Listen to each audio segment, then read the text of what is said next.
Imana udasiba juhora uyisenga kandi uyumvire juhana n'abayo ariko kandi akagombye kwigishwa cyane kuko ubuhanuzi ni ikintu cy'ingenzi gikwiriye kandi abantu bose bakwiriye kumva bakanamenya bakanabisobanukirwa. Reka dusome ijambo ry'Imana mu gitabo cy'Abaefeso igice cya 4 umurongo wa 11 tugeze ku murongo wa 13. Bibiliya yera iravuga ngo nuko aha bamwe kuba intumwa ze n'abandi kuba abahanuzi n'abandi kuba abavuga butumwa bwiza n'abandi kuba abungeri n'abigisha kugira ngo abera batunganirizwe rwose gukora umurimo wo kugabura iby'Imana no gukomeza umubiri wa Kristo kugeza ubwo twese tuzasohora kugira ubumwe bwo kwizera no kumenya umwana w'Imana kandi kugeza ubwo tuzasohora kuba abantu bashitse bageze ku rugero rushitse rw'igihagararo cya Kristo. Turagenda dusoma ibice byinshi cyane kuko ahangaha turabifata nk'inyigisho ntabwo ari ukubwiriza ariko ibyo bice byose ndagenda mbibasomera kandi turasaba Imana kugira ngo iduhereze kubivuga neza dutuje kandi namwe bahereze kubyumva.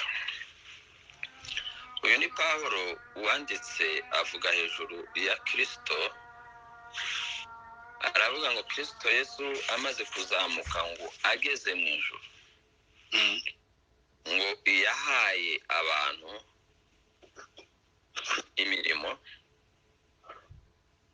Muri iyo mirimo avugamo imirimo 5. Abantu barashobora kubyita mu buryo butandukanye, hari abavuga ngo ni impano, abandi bakabyita imirimo, ariko mu mvugo nyayo ya Bibiliya iyo tugerageje kubyumva mu zindi mvugo ntabwo izi ngizi ari impano, ni imirimo kuko abavugwa ahangaha si impano umuntu ahabwa, ahubwo baravuga abantu aba individu, umuntu ubwe. Bibiliya iravuze ngo Imana yahaye abantu bamwe ibagira, urumva n'abantu yagize, ntabwo ari impano yabahaye, ahubwo abo bantu yabagize. Ibagira kuba abahanuzi, abambere yabagize kuba intumwa ze, abandi ibagira kuba abahanuzi, n'abandi ibagira kuba abavuga butumwa bwiza, n'abandi ibagira kuba abungeri n'abigisha. Aba bantu bahagarariye imirimo 5 ariko ubwabo nibo Imana yashizeho n'abantu mpano, niko twabita abantu mpano,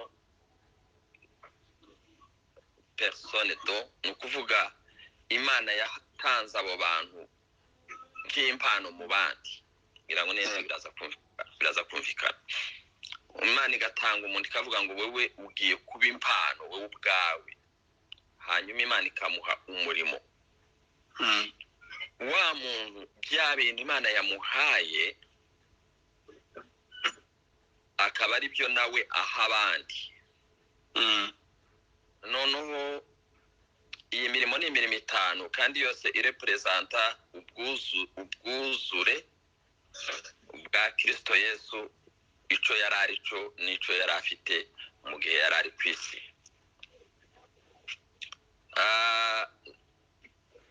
Umurimo wa mbere uvugwa hano ni umurimo w'intumwa. abantu bakunze kwitiranya kandi ino mirimo bakayitiranya n'inzego. Umuntu akavuga ngo ni mwarimu w'ikanisa, bwaca bakamusengera akaba pastori, bwaca bakamusengera akaba bishop, bwaca bakamusengera akaba intumwa. Noneho bigasa nkaho yagiye azamuka, yageze ku rwego rwo kuba intumwa, bisa nkaho intumwa iri hejuru y'umuhanuzi cyangwa iri hejuru y'umwigisha cyangwa iri hejuru y'umupastori. Ariko Bibiliya yo ntabwo ari uko ibivuga.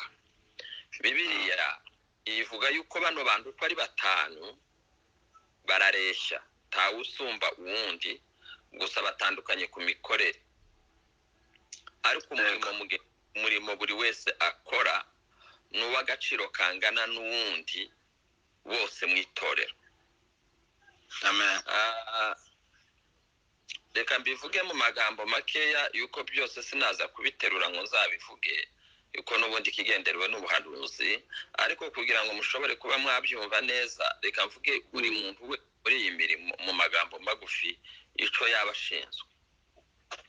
Ubundi Bibiliya iyo ivuga intumwa, aribo twita ba apotre muri iki gihe, Bibiliya imufata nk'umwubatsi, nk'umu-engineer, niyo terme imenyerewe cyane muri iki gihe.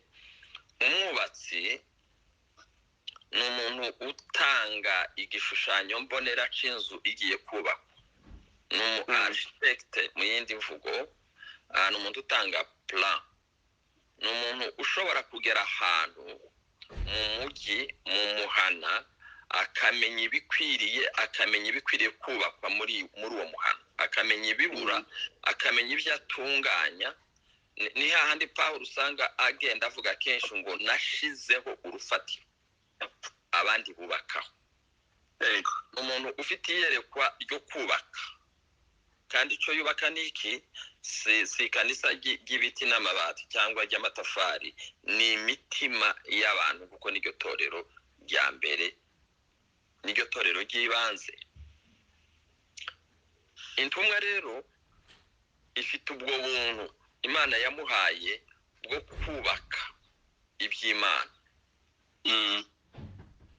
Afite ubuntu bwo kumenya no kugenzura ibikwiriye gutungana. Iyo ageze ahantu amenya ibidahari, akamenya n'ibikwiriye kubaho. Muri intumwa zari zimeze.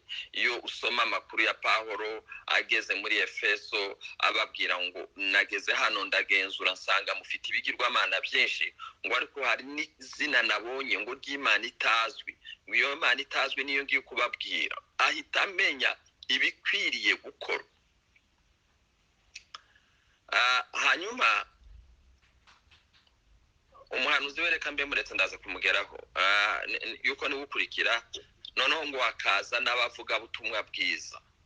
Abantu bavuga nanone akenshi kwitiranya intumwa n'umuvuga butumwa ni ibintu bibiri bitandukanye.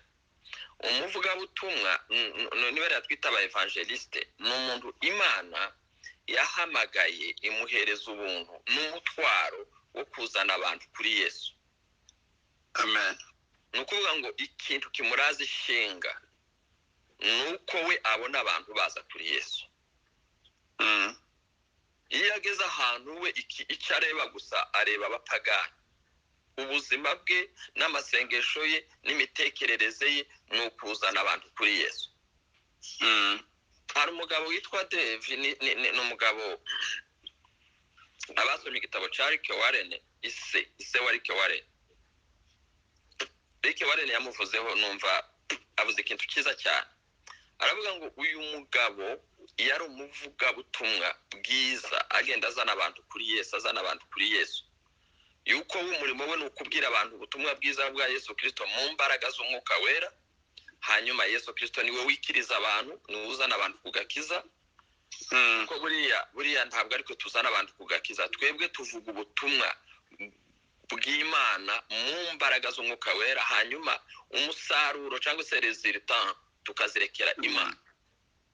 Wa mwuka wera niwe ukora ku bantu. Urashobora kubwira abantu ubutumwa bwiza ukigendera nyuma y'imyaka 5 rya jambo wamubwiye agahindukira agakizwa kandi wamubwiye ubutumwa bwiza nta rezilita wabonye wibwiye aha ariko ntaco wakoze ariko rya jambo rikamusigaramo rikazagera umunsi umwe rikamuzana kuri Yesu. Uyu mugabo ise wari Warren ngo yari umuvuga butumwa bwiza wari warabigize wari ufite umutwaro wo kuzana abantu kuri Yesu buke yararwara ageza ku ntambwe yo kwitaba Imana. None ngo ageze ku ntambwe yo kwitaba Imana ngo umukazana we n'umuhungu we bamuriho wa murwayi ngo akarwana ashaka kubyuka. Noneho baramubwira ati papa ntambara gufite ntabwo ushoboye witonde ihangana ugume hamwe. Baramase urashaka iki? Arababwira ngo ndashaka mbere yuko mfa kuzana undi muntu umwe kuri Yesu. Uwo ni umutwaro wiwe. Ego. Umuntu umwe kuri Yesu mbere yuko mfa. Hari abandi rero badafite uwo murimo batahawe ubwo buntu bwo kuzana abantu kuri Yesu suko nenda ndavyo ndaze kubisobanura. Ntabwo ari umuntu ntabwo umuntu wese ntawubujijwe kuzana umuntu kuri Yesu ariko noneho hari ababifite nk'umutwaro. Ego. Abandi ngo yabagize kuba abungeri. Abungeri nibo bapasiteri. Abungeri bo umurimo wabo ni ugufata babandi umuvuga butumwa yabwirije yazanye kuri Yesu bakabarera bakabagira intama nabo bakababera abungeri bakamenya bwabo bwo mu mwuka bwaba n'ubwo mu mubiri bakabitaho. Umwungeri umupasiteri ni wa muntu utaryama umukristo ashobora kumuhamagara isaha iyo ariyo yose nubwo yaba ari mu bitotsi kamwe ati pasiteri ndagushaka akabyuka akagenda. Pasiteri nsengera akabyuka agasenga. Pasiteri mfite ikibazo pasiteri akamutega amatwi. Ni wa muntu umukristo azamugeraho akaruhuka kumugeraho gusa kubera yuko nibwo bundi Imana yamuhaye. Umukristo namugeraho akagira Imana akabona mwicaye imbere bagiye kuganira nta kintu kinini nienda pasiteri ari bumuhereza ariko bwa buntu bw'ubwungeri Imana yamuhaye umukristo namugeraho arumva agize amahoro. Ariko arashobora no kumugeraho akarira kuko yabuze aho aririra. Noneho yagera ku muntu yiyumvamo umuntu yishimiye umubyeyi ngabuye ku mubyeyi n'umwana akarira. Pasiteri akamwomora ibikomere pasiteri akamwakira. Uwo ni umwungeri. Biravuga ngo umwungeri agomba kubaza abantu be kandi nabo bakamumenya. Yesu yaravuze ngo nzi intama zanje ngo kandi nazo ziranze ngo kandi si ukuzimenya gusa ngo nzizi no mu mazina. Nazo zikagaruka ngo zikamenya ijwi ryanje ngo iyo nzihamagaye ngo ziranyita. Uwo ni umwungeri ni umupasiteri. Hazaho n'abigisha. Abigisha n'abantu Imana yahaye ubuntu bwo gusoma ibyanditswe byera bakamenya igihishemo. Uriya hari amaterume agenda aza muri iki gihe aduhesha kumva ibintu rimwe na rimwe. Urabona hari abantu bashiramo kode muri telefone cyangwa bagenda bashiramo amakode. Iyi Bibiliya mubona tujya twiga iri kode irafunze irimo ibintu utahereza abantu banyabwenge bo kwisi bafite amadoktora ngo bayisome bayumve tibashobora kuyumva kuko si ubwenge buyiduhesha kumva ahubwo n'umwuka bwesha kumva ibyanditswe byera tukabihishurirwa. Amen. Hari abantu rero Imana yahaye ubwo buntu bwo gusoma ibintu akabidekoda agakuramo kode noneho akumva igihishe muri ya nyandiko. Bibiliya iravuga ngo muri Bibiliya harimo inyuguti hakabamo n'umwuka. Niko ijambo ry'Imana rivuga. Noneho Bibiliya kanavuga ngo inyuguti irica. Iyo usomye Bibiliya nk'inyuguti ikurusha uburemere ikurusha imbaraga igucira urubanza ntushobora kuyumva neza irica kandi iyo ukurikije utari mu mwuka inyuguti zirica ariko umwuka uri muri za nyuguti utanga ubugingo. Amen. Iyo twumva rero ijambo ry'Imana iyo turitegera tugomba kuryumva mu mwuka kandi tukarihishurirwa atari ukuryumva mu bwenge. Ariko noneho hariho abantu Imana yashizeho basoma ibintu wakabyumva, yabigusobanurira ukabyumva neza cyane kandi nawe rya jambo wari usanzwe uryumva, wari usanzwe urisoma ariko ntiwari wararyumvishije kuko ntufite bwa buntu bwo kwigisha.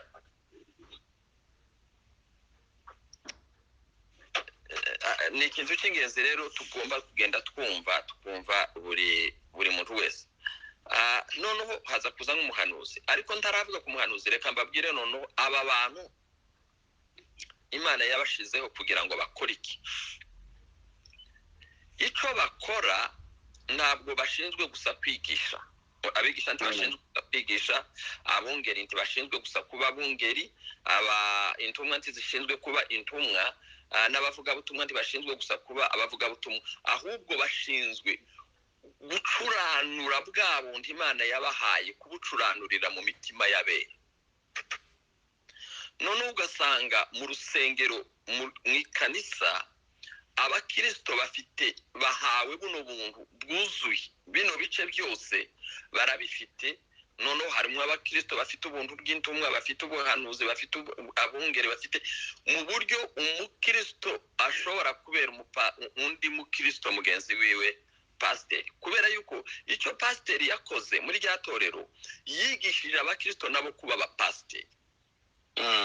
Umwigisha yigishije abakristo kugira igice cy'ubwigisha muri bo. Umuvugabutumwa nawe yigisha abakristo kuba nabo bavugabutumwa. Bivuga yuko umukristo wese ashobora kuzana umuntu kuri Yesu. Nubwo utaba ufite wa murimo w'intumwa muri wewe, ariko ufite igice cy'umurimo w'intumwa muri wewe, ufite igice cy'ubupasitori muri wewe, ufite igice cy'umwigisha muri wewe, ufite igice cy'intumwa muri wewe, ufite n'igice cy'ubuhanuzi muri wewe. Amen. Amen. Amen. Noneho reka njye ku muhanuzi.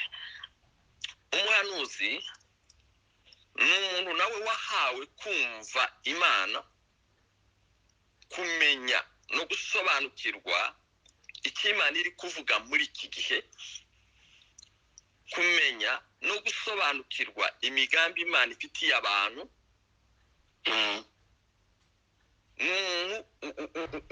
Ibitekerezo byiwe bikonekita mu mutima no mu bitekerezo by'Imana.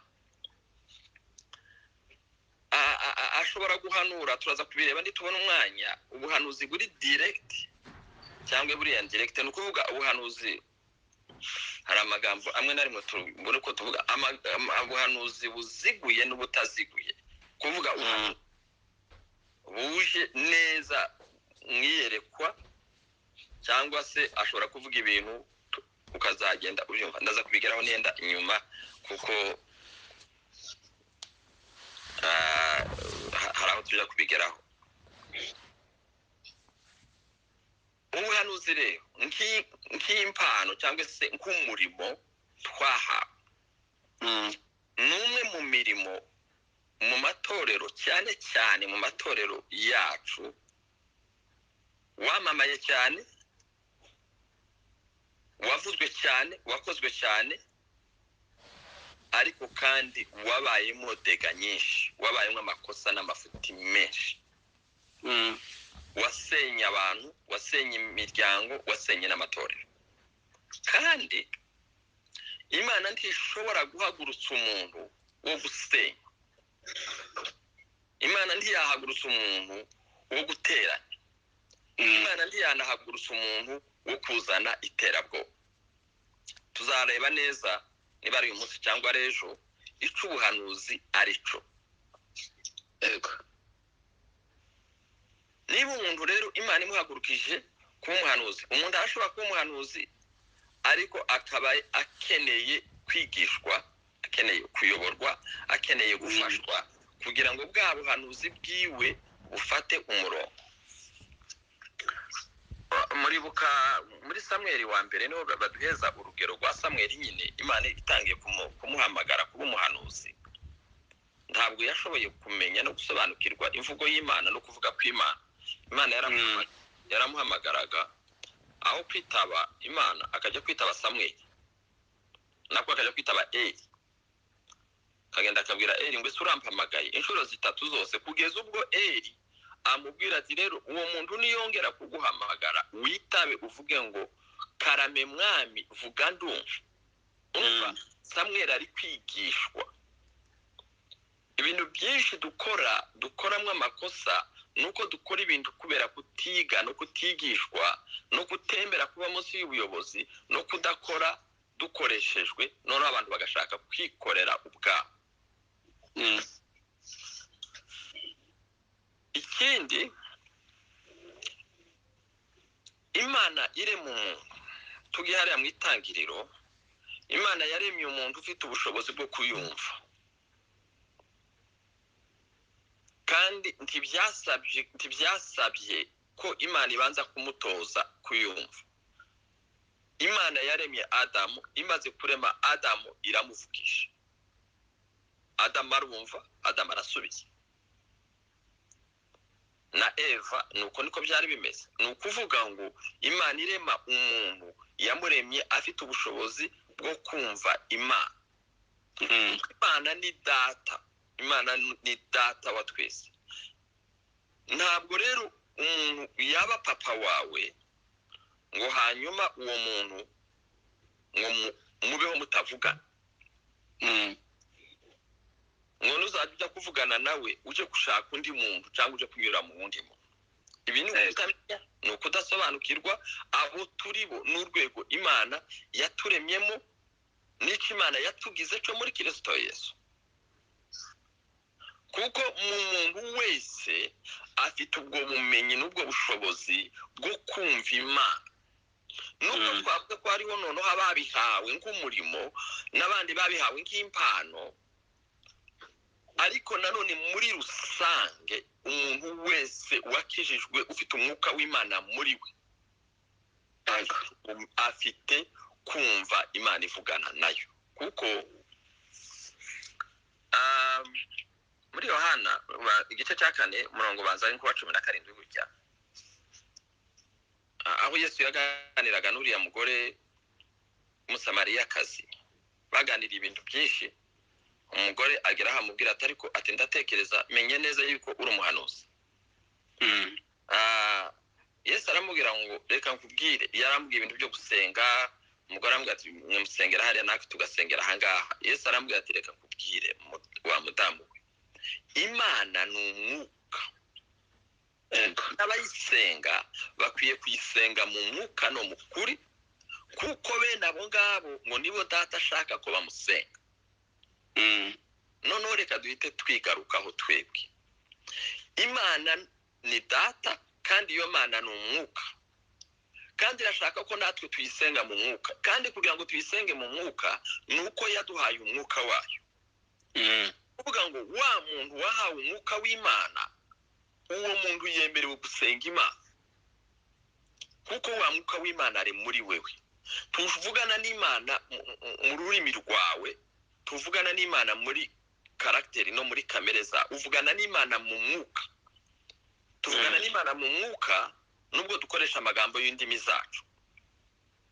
Noneho muri ico gihe turimo tuganira n'Imana mu mwuka, kuko Imana ari umwuka natwe dufite uwo mwuka w'Imana.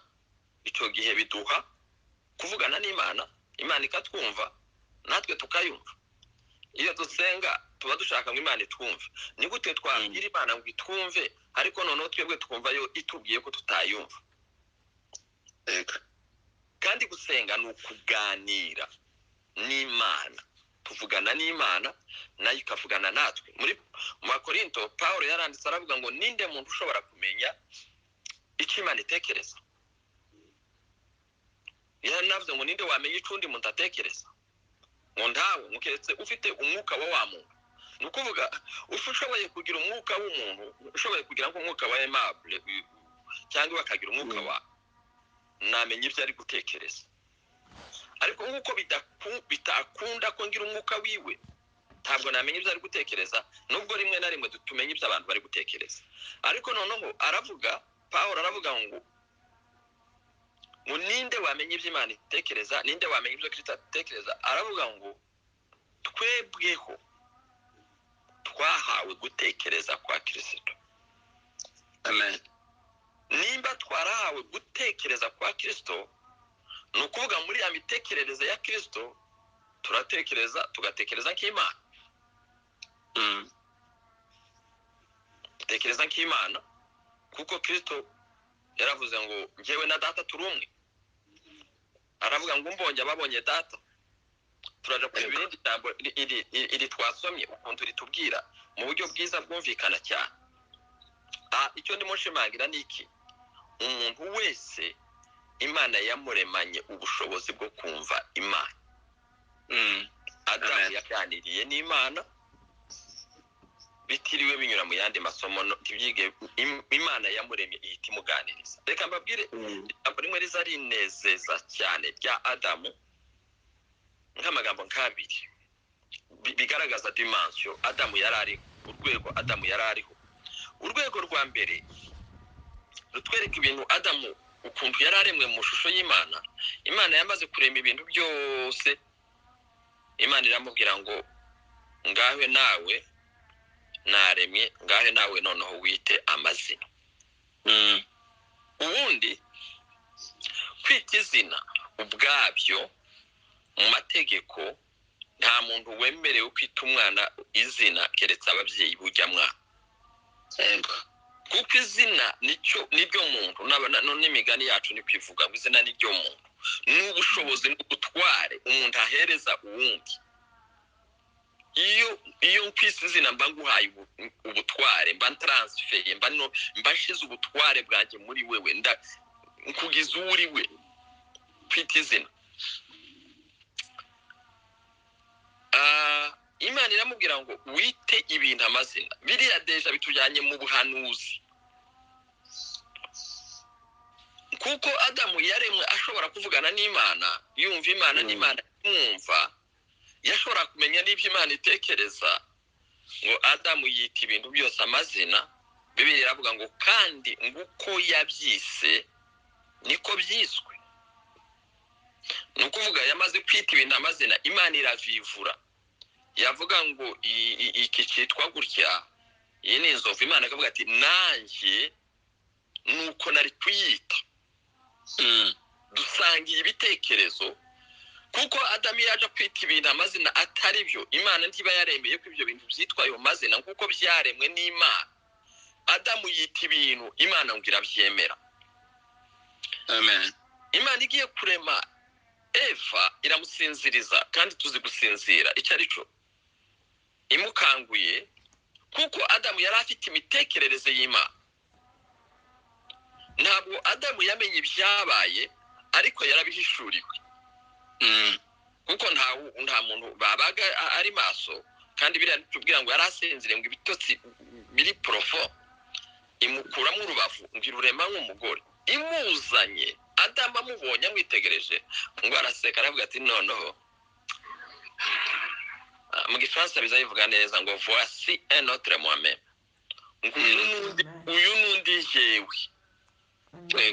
Uyu nundi gusa n'ibindi bintu bitandukanye abantu barashobora gusa, ariko icyo Adamu we yavugaga yaravuga ngo uyu nundi jewe. Mu Kinyarwanda bakoresheje ijambo ngo nakara ko mu mara yanjye, n'igufwa ryo mu magufwa yanjye, azitwa umugore kuko yakuwe mu mugabo. Ubu ni Adamu uri kubivuga, ahita abimenya kandi Imana itabimubwiye. Ubwo bushobozi rero nibwo Imana yaturemanye.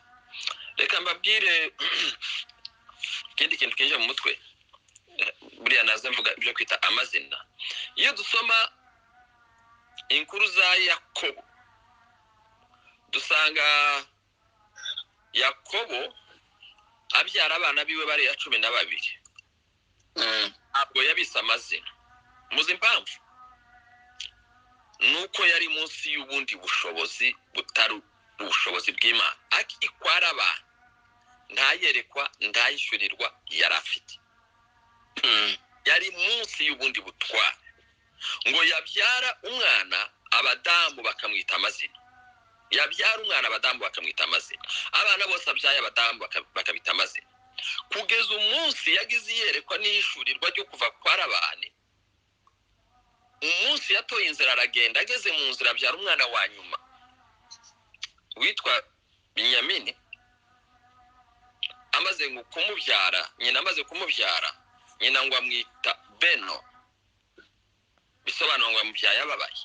Isara aramubwira ntabwo ari ibyo. Yakobo noneho aravuga ati buriya mwitaga amazina kuko mwari mubifitiye uburenganzira, kubera ntari mfite iyerekwa n'ihishurirwa bitewe naho narindi.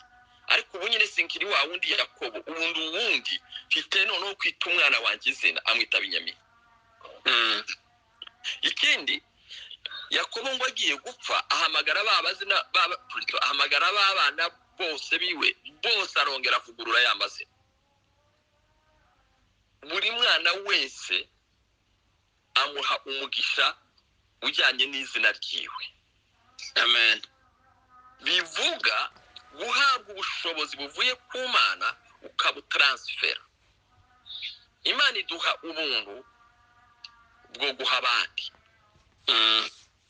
Imana ntiduhereza ubuntu bwacu, Imana iduha ubuntu bwo guhereza abandi. Iri jambo twasomye ryavuze ngo Imana imaze gushiraho aba bantu ko ari batanu, iyi mirimo ko ari itanu, ngo yayishiriyeho iyihe mpamvu. Turebe ibintu bibiri by'ingenzi. Bibiri avuga ngo kugira ngo abera batunganirizwe rwose gukora umurimo wo kugabura iby'Imana no gukomeza umubiri wa Kristo. Niyo mpamvu Imana yashizeho bari abantu twavuze ko ari batanu. Yabashyizeho kugira ngo bagaburira abera kandi batunganya abera, kugira ngo abera babe umubiri wa Kristo, kugeza ngo ubwo twese tuzasohora kugira ubumwe bwo kwizera no kumenya umwana w'Imana. Nguyu umurimo ukomeye itorero rifite, abungeri bafite, abakozi b'Imana bafite umurimo wo kugeza abera ku rugero rwo kwizera n'ubumwe bw'abana b'Imana. Bibiri kavuga ngo kandi kugeza ubwo tuzasohora kuba abantu bashitse bageze ku rugero rw'igihagararo cya Kristo Yesu. Mwumve stature Imana idushakaho. Urugero Imana idushakaho ni urugero rugera kuri Kristo Yesu. Urwego Kristo yari ariho nirwo rwego Imana idushakaho. Nako Yesu yavuze ngo muzakora ibiruta ibyo nakoze. Impamvu twahawe umwuka wera ni ukugira ngo tube nka Kristo Yesu. Yesu yabwiye abigishwa be bamaze kubigisha, arabitegereza arababwira ngo namwe mumaze kwezwa n'ijambo nababwiye. Ni ukuvuga iyo twakira ijambo ry'Imana rikaba riri muri twebwe, tukaba dufite n'umwuka w'Imana muri twebwe, tuba turi ku rwego rwo gukora ibyo Yesu Kristo yakoze, ndetse tukaba twakora n'ibiruta ibyo yakoze. Igihe Yesu yabivugaga intumwa ntizashoboraga kubyumva, ariko umunsi Petero yahagurutse abwiriza abantu muri serumo imwe, mu ivugabutumwa rimwe, 3,000 birihana. Wa munsi icyo Yesu yari yaravuze cyarasohoye. Yesu ntiyigeze yigisha abantu 1,000, yasize abantu 12. Niwe yatereninze, umwe aza kuvamo. Arangije gutreninga abantu 12, nubwo umwe yavuyemo arabwira ngo mugende muhindure isi. Misiyo ya Yesu ndi kwari guhindura isi. Misiyo ya Yesu kwari kwigisha abantu, abo bantu bagahindura isi. Ariko ikindi nuko Yesu yicuranuriye mu ntumwa ze.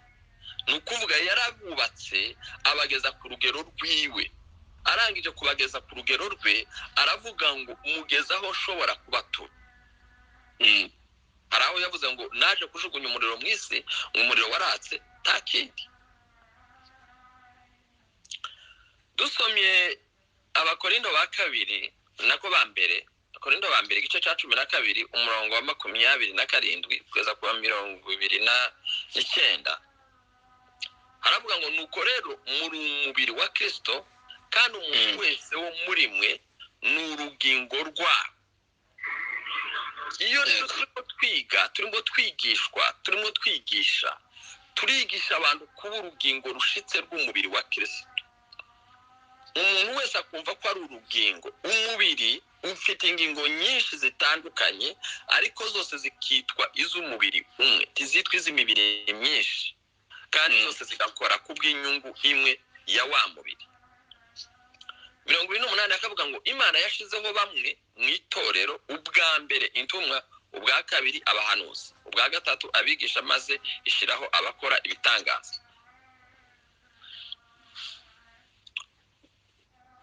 N'abahawe impano zo gukiza indwara, n'abahawe gufasha abandi, n'abahawe gutwara, n'abahawe kuvuga indimi nyinshi. Nuko Bibiliya ibivuga, ariko igaruka nanone hazamo cya kintu c'ubuhanuzi. Reka turebe umwanya mutoya dusigaranye ubuhanuzi bw'ibinyoma, hanyuma nzaja kurangiriza ku buhanuzi icyari cyo. Ubuhanuzi bw'ibinyoma ntabwo bushingiye ku kuba ibyahanuwe bitasohoye, ahubwo bushingiye ku cyo bwubakiyeho cyangwa icyo bushingiyeho. Iyo umuntu atanga ubuhanuzi ashingiye kuki? Kuri ubuhanuzi avuze ashingiye kuki? Cyangwa se ubuhanuzi bwubakiye kuki? Bwubakiye ku ijambo ry'ukuri, yubakiye kuguha Imana icubahiro. Ubu buhanuzi bwubakiye kukubaka abantu. Ubu buhanuzi buje kugira ngo Imana ihabwe icubahiro, ikuzwe. Mbere yuko tubureba ngo ni ikinyoma cyangwa si ikinyoma, kuko birashoboka ko abantu bashobora kuvuga ibintu bigasohora. Turaza kubireba muri Bibiliya, ariko bigasohora kandi atari Imana yabivuze. Ubwo ni uburyo bumwe. Ikindi, n'ubuhanuzi buva ku Mana nabwo burashobora kuvugwa, nabwo ntibusohore. Nabwo nubundi nazo neze turaza kureba nazo impamvu zatuma ubuhanuzi buvugwa kandi ntibusohore. Ariko tukiri kuri aba bahanuzi b'ibinyoma, dusomye muri Matayo igice cya 7 umurongo wa 27 kugeza kuri 23, haravuga ngo umuntu wese umbwira ati mwami mwami, siwe uzinjira mu bwami bwo mu ijuru, keretse ukora ibyo Data wo mu ijuru ashaka. Iri ni ijambo twese tuzi. Twaje ku murongo none wa 22, niwo murongo ujyo ntangaza cyane. Haravuga ngo benshi bazambaza kuri uwo munsi bati mwami mwami, titwahanuraga mu izina ryawe, titwirukanaga abadayimoni mu izina ryawe, titwakoraga ibitangaza byinshi mu izina ryawe. Mwumva ibi bintu birimo bikorwa, ariko bikanakorwa kandi noneho mu izina rya Yesu. Twarahanuye mu izina ryawe, twakoze ibitangaza mu izina ryawe, twirukanye n'abadayimoni mu izina ryawe. Aba bantu ntimwumva ko bakoze ibintu byiza yemwe? Abantu bahanuye mu izina rya Yesu bakirukana abadayimoni bagakiza n'indwara. Ariko igitangaje, Bibiliya iravuga ngo Yesu azababwira ngo mwumve imbere mwabivume. Abantu bahanuye mu izina rye, abantu bakije abarwayi, birukanye abadayimoni, azababwira ngo mwumve imbere mwabivume mwe. Cyo ni kimwe. Icya kabiri, ababwira ngo sinigeze mbamenye.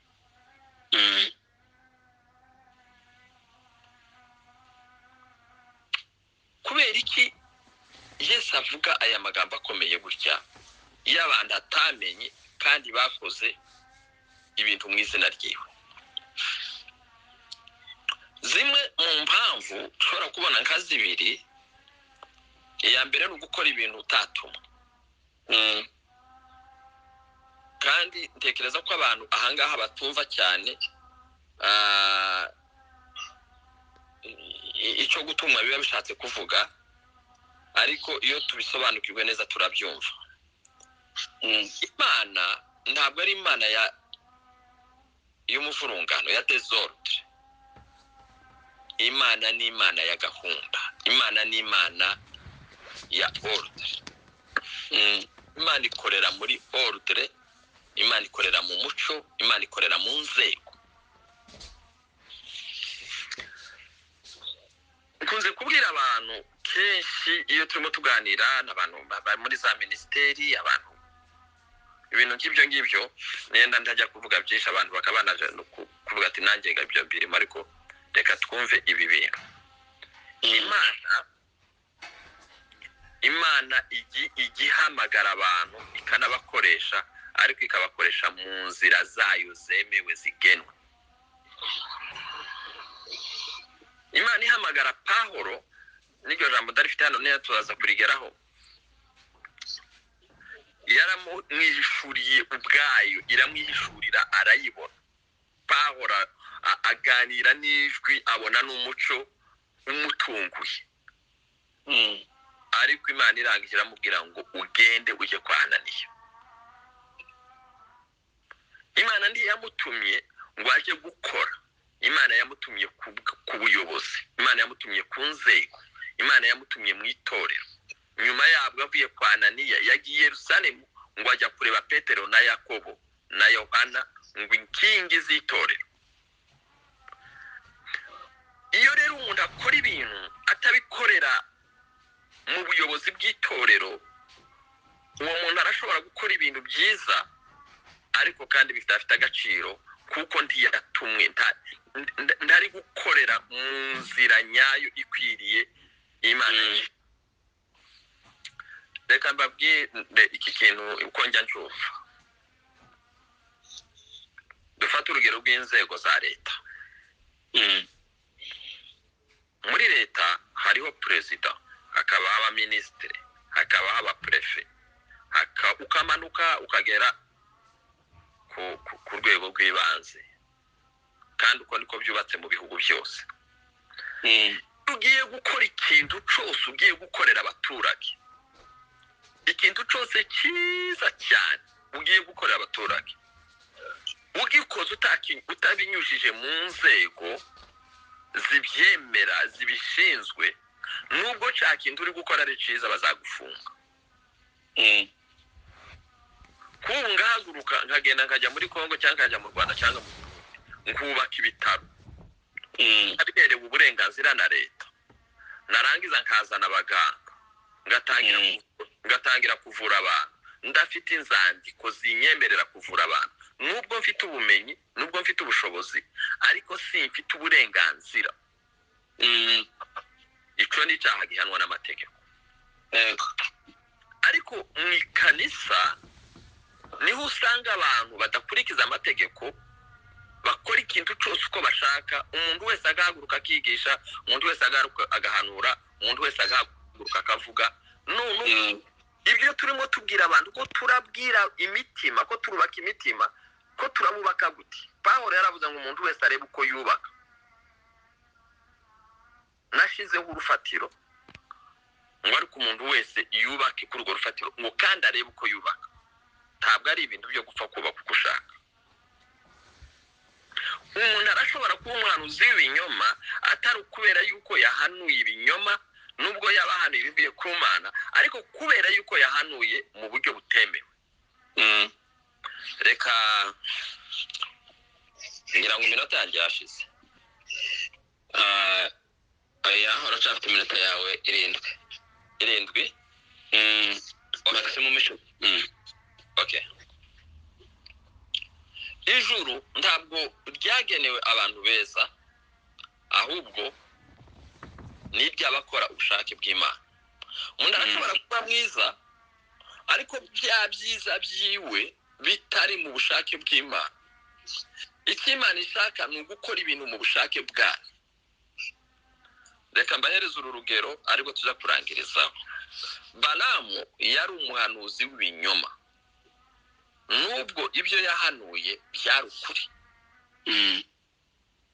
Mu bahanuzi ba mbere duhita tubona bahanuye kuvuga kwa Yesu ni Balamu. Balamu aravuga ngo ndore ndamwitegereza ntari kure. Ahanura Yesu, aramuzana neza, Yesu aravuga. Inyenyeri ngo izaturuka mu rubyaro rwa Yakobo. Avuga Yesu, aramudekiriva neza Yesu wamanutse wavuye mu ijuru. Avuga Abisiraheli, abavuga neza cyane, aravuga ngo n'ubwoko butavumika. Avuga Yesu ngo uba arimo ngo ameze nk'intare ibunze. Ibyo byose yavugaga byose byari ukuri. Uwo ni Balamu. Ariko ugiye muri Petero wa kabiri igice cya 2 umurongo wa 15, batwereka amagambo ababaje, isura mbi cyane ya Balamu, wa wundi Balamu wahanuye kuvuka kwa Yesu. Kandi ibyo yahanuye byarasohoye. Yesu yaravuze Abisirayeli bwari ubwoko bukomeye, ibyo yahanuye niko kwari ukuri. Ariko Balamu kugeza n'uyu munsi ari kuri liste y'abahanuzi b'ibinyoma. Petero aravuga ngo baretse inzira igororotse. Ubwo yavugaga bamwe mu bakristo b'itorero abo yari yandikiye, ariko usa n'ubacaha. Aravuga ngo abo bantu ngo baretse inzira igororotse barayoba, bakurikiza inzira ya Balamu mwene Bewori wakunze ibiguzi byo gukiranirwa. Uyu ni wa Balamu wa wundi wahanuye kuza kwa Yesu. Ariko baravuze ngo hari abantu ngo bayobye bava mu nzira nziza ngo bakurikiza inzira ya Balamu mwene Bewori wakunze ibiguzi byo gukiranirwa. Ukuvuga ngo Balamu akiriweho iteka, nguko abayobye baramwitirirwa.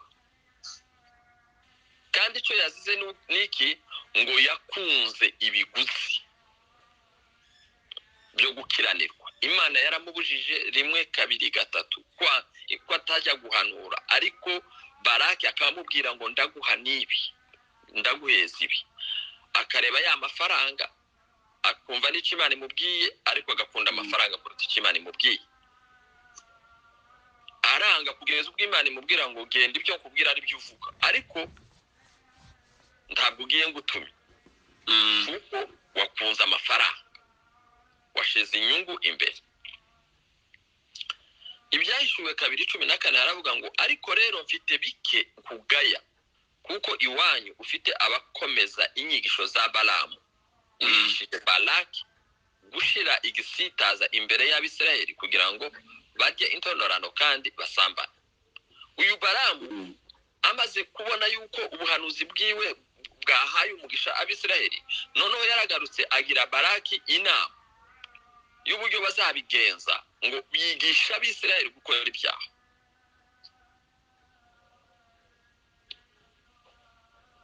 Bakarimbukira mu bugome bwa Kora yanze kumvira ubuyobozi.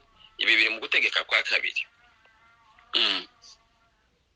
Biri kavuga ngo bazabona ishyano kuko bagendeye mu nzira ze. Aha ni mu byahishuwe. Twarimo dusoma kiriya gice, bavuga Balamu, bakavuga Kora, bakavuga ngo bene abo bantu bazabona ishyano. Ariko mwibuke icyo turimo tuvugaho n'ubuhanuzi. Balamu wahanuye agahanura ibintu bikaba, ariko Bibiliya uno munsi iri kuvuga ngo mwirinde Balamu, mwirinde n'umwuka wa Balamu.